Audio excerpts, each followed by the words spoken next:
विनोद मेहरा, एक नाम जो कभी किसी के लिए महत्वपूर्ण था, लेकिन आज उसके ओन मैगजीन के बॉस के लिए भी वो एक डिसअपॉइंटमेंट बन गया है। वो बॉस के कैबिन में खड़ा है, हाथ बांधे, सिर थोड़ा झुका हुआ। उसके चेहरे पर शर्म, डर और एक गहरी हताशा दिख रही है। बॉस की डेस्क पर मैगजीन की कॉपीज बिखरी हुई हैं। सब पर विनोद की कहानियों के नीचे लिखे हुए नेगेटिव रिव्यूज दिख रहे हैं। 3 साल मैंने इसी ऑफिस में काम किया है और आज शायद आखिरी दिन है। मैंने सिर्फ फूलों की कहानियां लिखी, सूरज चांद की बातें की, प्रेम प्रेम और सिर्फ प्रेम। पर किसी को कोई केयर नहीं है, क्योंकि कहानियों में डर नहीं है तो दर्शकों का कनेक्शन नहीं है। विनोद, 2 साल हो गए। 2 साल जब मैंने तुम्हारी पहली कहानी छापी थी। उस दिन मैंने सोचा था ये लड़का कुछ बड़ा करेगा, पर तुम्हारी सारी कहानियां वो एक जैसी हैं। उसमें जीवन नहीं है, उसमें लड़ाई नहीं है। तुम्हारी कहानियों में कोई दाव नहीं है, कोई असली इमोशन नहीं है, और सबसे बड़ी बात, कोई डर नहीं है। विनोद, क्या तुम समझते हो कि लोग क्या पढ़ना चाहते हैं? वो ऐसी कहानियां पढ़ना चाहते हैं जो उन्हें सोने ना दें, जो उन्हें रात भर परेशान करें, जो उन्हें हर कदम पर डराए। विनोद का चेहरा पीला पड़ जाता है। उसके होंठ हल्के हल्के कांप रहे हैं। उसकी मुट्ठी कसी जा रही है, लेकिन वो साइलेंट है। वॉइस नहीं है उसके पास। क्या तुम जानते हो कि इस मैगजीन में तुम्हारी कहानियों की रीडरशिप 60% गिर गई है? 60%। मेरे इन्वेस्टर्स मुझसे हर दिन पूछते हैं, जय, ये विनोद, इसे फायर करो। पर मैंने कहा, एक और मौका, और अब ये तुम्हारा आखिरी मौका है। तुम समझ रहे हो? आखिरी। विनोद की आंखें नम हो जाती हैं। शर्म और डर का एक मिक्सचर। सर, मैं कोशिश कर रहा हूं। मेरा मतलब, मैंने हमेशा अपनी सारी मेहनत लगा दी है। पर अगर आप कहते हैं कि ये काफी नहीं है, तो शायद आप सही हैं। पर प्लीज मुझे एक और मौका दीजिए, सिर्फ एक। मैं आपको निराश नहीं करूंगा। इस बार मैं कुछ ऐसा लिखूंगा जो लोगों को खतरे में डाल दे, जो उन्हें सोचने पर मजबूर कर दे, जो उन्हें डरा दे। बॉस विनोद को देखता है, न जजेस करते हुए बल्कि एक मेंटर की तरह। उसके चेहरे पर एक नरम भाव आता है। वो जानता है कि विनोद को एक आखिरी चांस दे रहा है, शायद आखिरी ही। विनोद, तुम अपना जॉनर चेंज करो। हॉरर लिखो, असली हॉरर, ना कि भूतों की बातें, बल्कि ह्यूमन साइकोलॉजी का, लोगों के अंदर का डर, उसे निकालो। तुम जानते हो आजकल यूथ क्या चाहता है? स्टोरीज जो सुपरनैचुरल हों पर रियलिस्टिक भी हों, जहां तुम नहीं समझ पाओ कि क्या रियल है और क्या फेक। 2 हफ्ते, मुझे सिर्फ 2 हफ्ते दो। अगर तुम अपना सब कुछ इसमें डालोगे तो मैं गारंटी देता हूं तुम्हारी कहानी सबको छू जाएगी, हर किसी को। पर यह काम करना होगा विनोद, सच से, पूरे दिल से।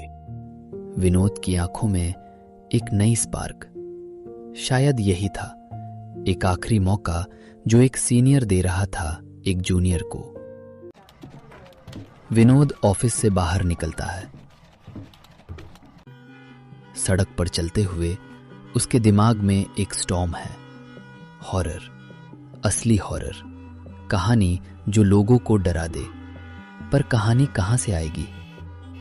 वो एक रेस्टोरेंट में घुसता है, एक छोटा सा कैफे जहां ऑफिस के पास के कर्मचारी आते हैं। वो अपने लिए एक कॉफी ऑर्डर करता है और एक कॉर्नर टेबल पर बैठ जाता है। कोई ऐसी कहानी जिसमें डेंजर हो, जिसमें मिस्ट्री हो, जिसमें समथिंग सुपरनैचुरल, पर ऐसा कुछ जो लोगों को लगे कि ये सच हो सकता है। तभी विनोद की नजर एक आदमी पर गई, एक कॉर्नर टेबल पर अकेला बैठा हुआ। यह आदमी कुछ अलग है। उसके चेहरे पर एक स्ट्रेंज फियर दिख रहा है। उसकी आंखें पूरी तरह से घबराई हुई। उसके होंठ कुछ मुंह में फुसफुसा रहे हैं। शब्द स्पष्ट नहीं है। उसके हाथ कांप रहे हैं और ये सब ऐसे लगता है जैसे कि यह आदमी कुछ बहुत बड़ी चीज से डरा हुआ है। ये आदमी, ये कोई ऑर्डिनरी पर्सन नहीं है। ये कोई डरा हुआ है, लेकिन किससे? एक आदमी जो अकेले रेस्टोरेंट में बैठा है और इतना डरा हुआ है, ये एक कहानी है। विनोद उठता है, अपनी कॉफी उठाता है और सीधे उस आदमी की टेबल के पास जाता है।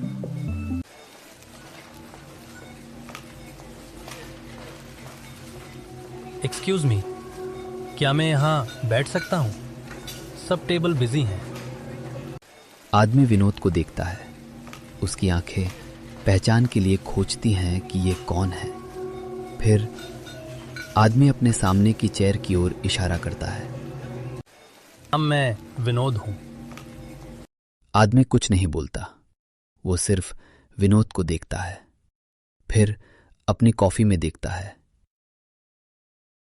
तब विनोद को महसूस होता है ये आदमी बात करना नहीं चाहता, पर कुछ है जो उसे परेशान कर रहा है। आप ठीक हैं? मेरा मतलब, आप कुछ वरीड लग रहे हैं। आदमी विनोद को देखता है। उसकी आंखें एक मोमेंट के लिए असली फियर दिखाती हैं। फिर वो कुछ बोलना चाहता है, पर ऐसा लगता है कि वो डर रहा है। डर शब्दों में बदलने का।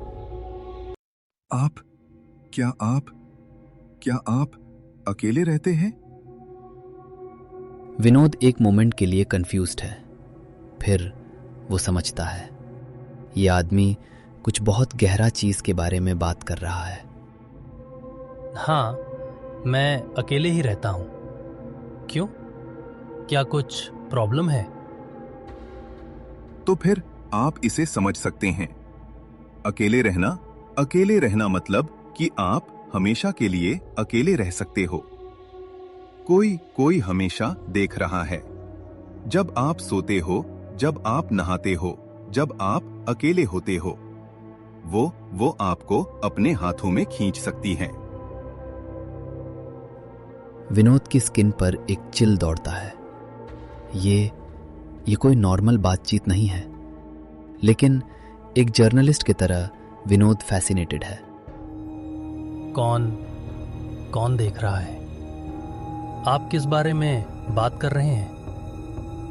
मैं नहीं बता सकता।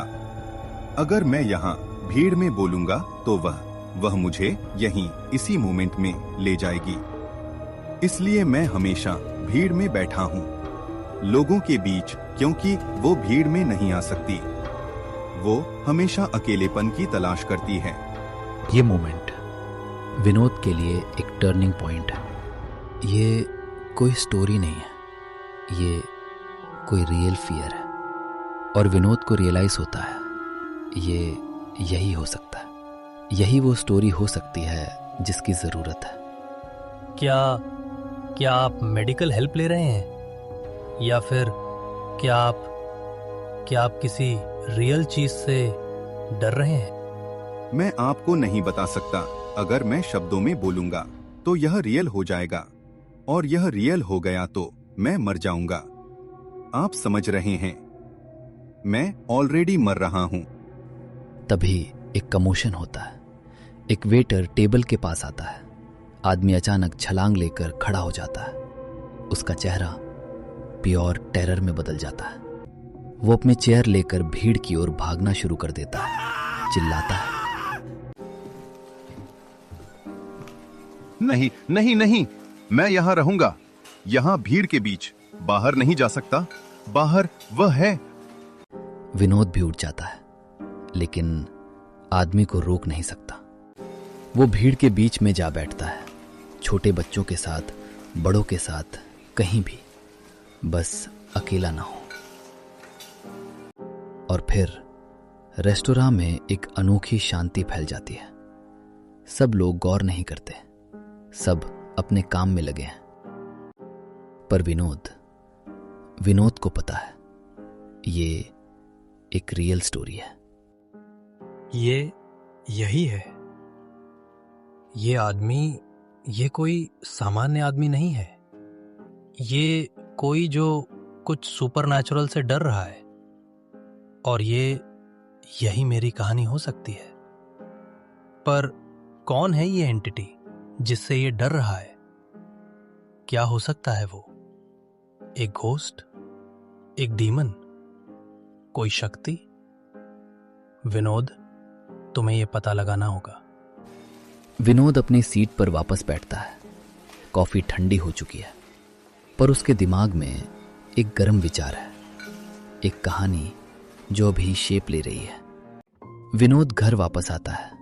शाम हो गई है, सूरज डूब गया है। उसका घर एक छोटा सा फ्लैट है, एक बेडरूम, एक छोटा सा लिविंग रूम, एक किचन। वो फ्रिज से एक ठंडी बोतल निकालता है, पानी, बस पानी। फिर अपनी आराम कुर्सी पर बैठ जाता है। उसके दिमाग में हजारों सवाल हैं। उस आदमी की बातें, सब कुछ एक ही बात की ओर इशारा कर रहा था। अकेलापन, भीड़ से दूरी, कोई सुपरनैचुरल एंटिटी जो अकेलों को टारगेट करती है। पर कौन है वो?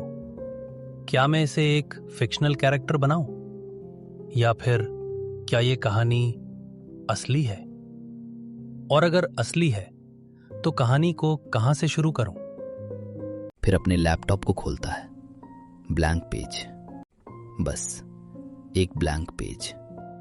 लेखक के लिए सबसे डरावना मोमेंट होता है एक ब्लैंक पेज में एक कहानी डालना। एक आदमी जो हमेशा भीड़ में बैठता है क्योंकि वो अकेला नहीं होना चाहता, क्योंकि जब वो अकेला होता है कुछ आता है और वो कुछ उसे ले जाता है। विनोद के दिमाग में फ्लैशेस आने लगते हैं। उस आदमी का चेहरा, उसकी डरी हुई आंखें, उसकी ट्रेम्बलिंग वॉइस, पर सबसे अहम वो लास्ट लाइन जो आदमी ने कहा था, आई एम ऑलरेडी डाइंग। और ये एंटिटी कहानीकारों को टारगेट करती है क्योंकि कहानीकार हमेशा अकेले होते हैं, अपनी दुनिया में, अपनी कल्पना में। और जब एक कहानीकार सच की कहानी लिखने की कोशिश करे तो ये एंटिटी कहानीकार को ही अपनी कहानी बना देती है। तभी विनोद के कानों में एक साउंड आता है, एक फोन की रिंग, एक अननोन नंबर से। विनोद को एक मोमेंट के लिए एक चिल दौड़ता है, लेकिन एक जर्नलिस्ट की क्यूरियोसिटी उसे जीत जाती है।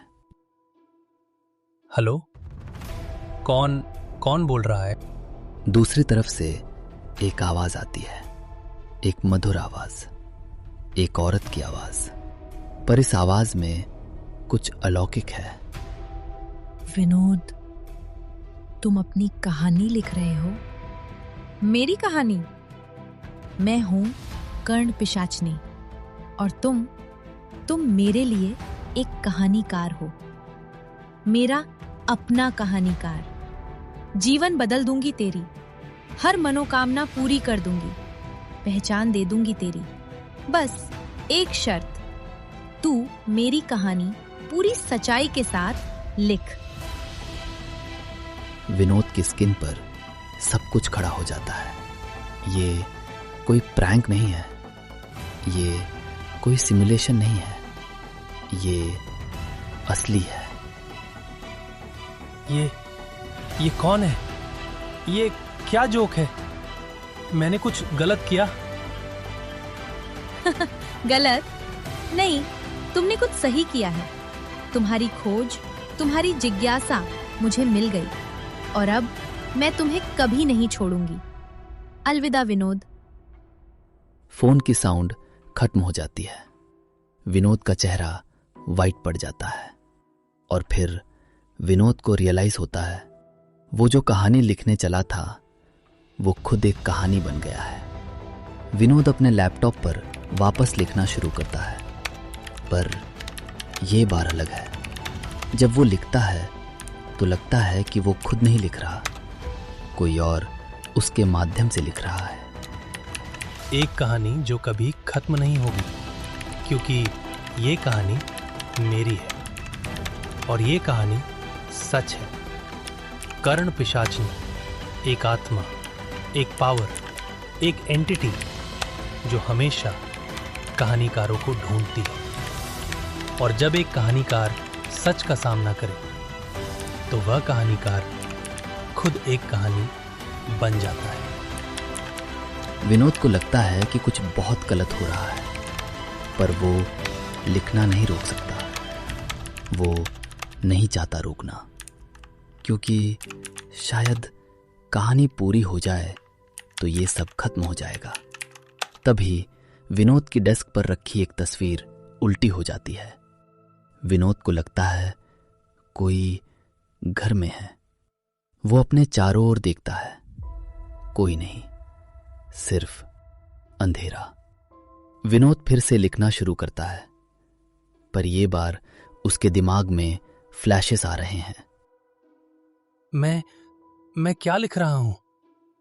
ये मेरी वर्ड्स नहीं है, ये कर्ण पिशाचिनी की वर्ड्स हैं। और मैं सिर्फ एक मीडियम हूं, एक कहानीकार नहीं, एक दास, उसका दास। विनोद अगली सुबह ऑफिस आता है। उसका चेहरा ग्रे है, आंखें हॉलो है। वो पूरी रात नहीं सोया, लेकिन उसके पास एक कंप्लीट मैन्युस्क्रिप्ट है। उसके एक कलीग को लगता है कि विनोद को कुछ चिंता हो रही है, पर विनोद कहता है सब ठीक है। सब कुछ ठीक नहीं है, लेकिन कहानी तो ठीक है। विनोद के पास एक बॉस का कॉल आता है। विनोद को अंदर बुलाया जाता है। विनोद, तुम ठीक हो ना? तुम खुद को खो तो नहीं दिया? मैंने कहा था 1-2 हफ्ता, न कि अपना सब कुछ बर्बाद कर दो। सर, मेरे पास एक कहानी है, एक ऐसी कहानी जो आप कभी नहीं भूलेंगे। मैं इसे आपको दे दूं? चलो दिखा। बॉस विनोद की कहानी को पढ़ना शुरू करता है। शुरुआत में एक स्माइल, फिर सरप्राइज, फिर एक स्ट्रेंज एक्सप्रेशन और अंत तक हॉरर। ये क्या है विनोद? ये तो एक असली कहानी लगती है, पर ये बहुत गहरा है, ये बहुत रियल है। तुम्हारी ये कहानी ये पीपल को परेशान कर सकती है। ये कहानी क्या सच है? सर, मैं नहीं जानता। शायद ये सच है, या फिर ये मेरा ऑब्सेशन है, या फिर कोई और इसे मेरे माध्यम से लिखवा रहा है। पर आप इसे छाप सकते हैं? हाँ, मैं इसे छापूंगा। ये एक रेवोल्यूशनरी स्टोरी है। लेकिन विनोद, ये कहानी खतरनाक है और मुझे लगता है तुम अब इसके लिए जिम्मेदार हो। विनोद को बॉस की बातें समझ आते हैं, लेकिन वो खुद नहीं जानता क्या वो रेडी है या नहीं। विनोद अपनी आराम कुर्सी में बैठा है। फोन की साउंड। हेलो विनोद, तुम्हारी कहानी अब सबको पता है, लेकिन अब वे मेरा नाम जानते हैं। और जब लोग मेरा नाम स्पीक करेंगे तो मैं वहां होंगी। तुम समझ रहे हो? तुम्हारी कहानी एक रिचुअल बन गई है, एक इनविटेशन। और अब मेरे पास हजारों लक्षों सेवक होंगे, सब तुम्हारी वजह से। नहीं नहीं, मैंने क्या किया? मैंने पूरी दुनिया को तुम्हारे ट्रैप में डाल दिया। बिल्कुल। और अब एक आखिरी चीज, तुम्हारी मृत्यु। फोन की साउंड खत्म हो जाती है और विनोद को एहसास होता है ये खत्म नहीं हुआ, ये शुरुआत थी। विनोद को अचानक एक तीव्र दर्द महसूस होता है। एक पल में ही उसका दिल धड़कना बंद कर देता है। ऐसा प्रतीत होता है मानो उसका हृदय कभी उसके शरीर में था ही नहीं। कर्ण पिशाचनी वो विनोद के सामने खड़ी है। उसका बॉडी तरल है, सुपरनैचुरल है। उसकी आंखें रेड हैं, उसके दांत जैसे कि हजारों हैं। एक गहरी एंशिएंट गुफा, दीवारें चट्टान की, जलती हुई अग्नि, सैफरन रंग की। अग्नि के इस पार एक युवा लड़का, कोई 20-22 साल का। वो घुटनों के बल बैठा है, आंखें बंद है, मंत्र मुनन में। दूसरी तरफ अग्नि के पार एक तांत्रिक, काले वस्त्र में, गले में मुंडमाला। उस लड़के की आखिरी कहानी तो समाप्त हो चली, पर अब एक और है। एक जर्नलिस्ट, एक कहानीकार, जिसने मेरी देवी को जागृत कर दिया। और अब ये लड़का तुम्हें पूछना चाहूंगा, क्या तुम इस साइकिल को तोड़ना चाहते हो, या फिर तुम भी एक सेवक बनना चाहते हो? लड़के की आंखें खुलती हैं। उसका चेहरा युवा है, लेकिन उसकी आंखें पुरानी हैं, ऐसे जैसे कि वो सदियों से जी रहा है। आंखें खोलते हैं, डरूंगा नहीं तो मरूंगा नहीं। मैं नहीं डरूंगा, और ना ही मैं कर्ण पिशाचनी का सेवक बनूंगा। मैं उसे बंद करूंगा, उसके साइकिल को तोड़ूंगा। तो फिर बताओ, तुम्हें क्या करना होगा? कर्ण पिशाचनी को कैसे बंद करोगे? ये शक्ति सदियों पुरानी है, ये मानवीय शक्ति से परे है। मैं जानता हूं, कर्ण पिशाचनी को पावर कहानियों से मिलती है। जब लोग उसके बारे में बोलते हैं, सोचते हैं, पढ़ते हैं, तो वो स्ट्रॉन्गर होती है। तो अगर मैं उसकी कहानी को पॉजिटिव डायरेक्शन में लिख दूं, अगर मैं कर्ण पिशाचनी को एक सेवियर में बदल दूं, एक एंटिटी जो लोगों को बचाती है, ना कि हार्म करती है, तो शायद वो ट्रांसफॉर्म हो सकती है। ओम ह्रीम कर्ण पिशाची में न कर्णम न पिशाची। एक शक्ति, एक आत्मा जो रहती है भय में न अंधकार में। अचानक मंत्र पढ़ते हुए हवन कुंड की आग बुझ जाती है। कहीं से एक कर्ण पिशाचनी की भयानक हंसी गूंजने लगती है। पूरी गुफा अंधेरे में डूब जाती है। लड़का भागने की कोशिश करता है, पर उस गुफा से केवल आवाजें ही बाहर आ पाती हैं, कोई इंसान नहीं। कर्ण पिशाचनी आज भी अपने एक लेखक को ढूंढ रही है, ताकि वो अपनी इस कहानी को लोगों तक पहुंचा सके, क्योंकि उसकी खून की भूख आज भी जिंदा है, जो कभी खत्म नहीं होगी।